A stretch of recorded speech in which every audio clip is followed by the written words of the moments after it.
We've been a leader in banking for more than 100 years. You'll find us here, at home, on your phone, and everywhere you go. Renaissance Bank. Understanding you. Member FDIC. Equal housing lender.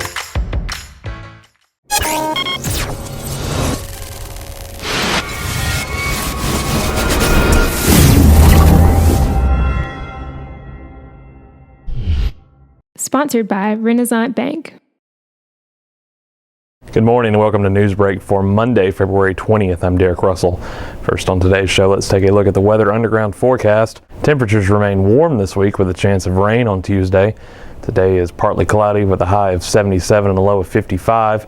Your 3-day outlook, Tuesday a 50% chance of rain, high of 67 and a low of 54. Wednesday partly cloudy, high of 76 and a low of 56. And Thursday clear with a high of 79 and a low of 59. For more weather, visit djournal.com/weather. Our top stories for this Monday: Saltillo primary teacher Jennifer Reinhardt hasn't always taught so much writing to her first grade students. Mississippi's third grade reading gate is changing the way she and her colleagues do things in their kindergarten to second grade classrooms. The reading gate test determines whether or not third graders are promoted to fourth grade based on their reading proficiency. Literacy has always been important, but the test has raised the stakes and it will soon be more difficult to pass.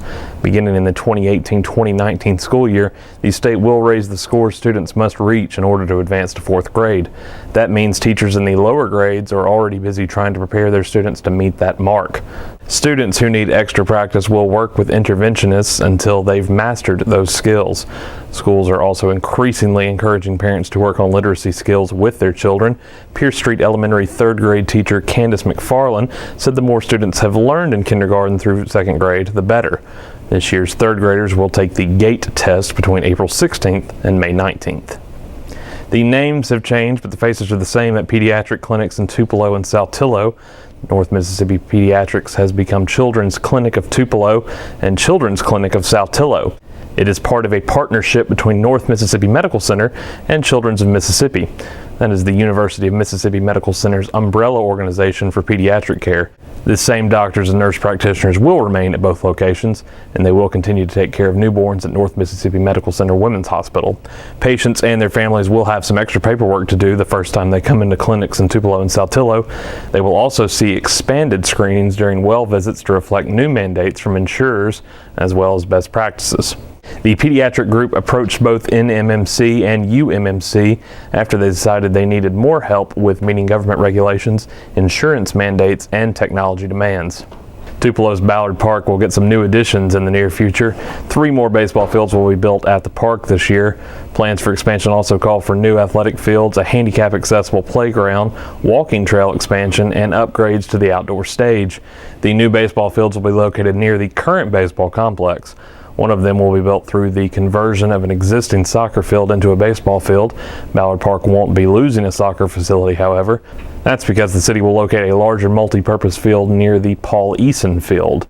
The new multi-purpose field will be able to serve as 2 soccer fields and also accommodate rugby, field hockey, and disc golf. Also, a new playground is envisioned on the park's west side. It would be compliant with the Americans with Disabilities Act. The baseball field construction should begin sometime this summer, and the other additions will happen after that. And in sports, the Mississippi State and Ole Miss men's basketball teams both lost on Saturday. They will play each other on Tuesday in Starkville. Mississippi State took 15th-ranked Florida to the wire, but lost 57-52. The Bulldogs battled back from a 12-point second-half deficit and tied the game at 52 with just over 2 minutes left. But the Gators hit a jumper and 3 free throws to seal the win. The loss also followed close losses to the 13th-ranked Kentucky and 21st-ranked South Carolina. Ole Miss lost to Arkansas 98-80. Arkansas junior Darrell Macon led the way with a career-high 30 points, including 6 three-pointers.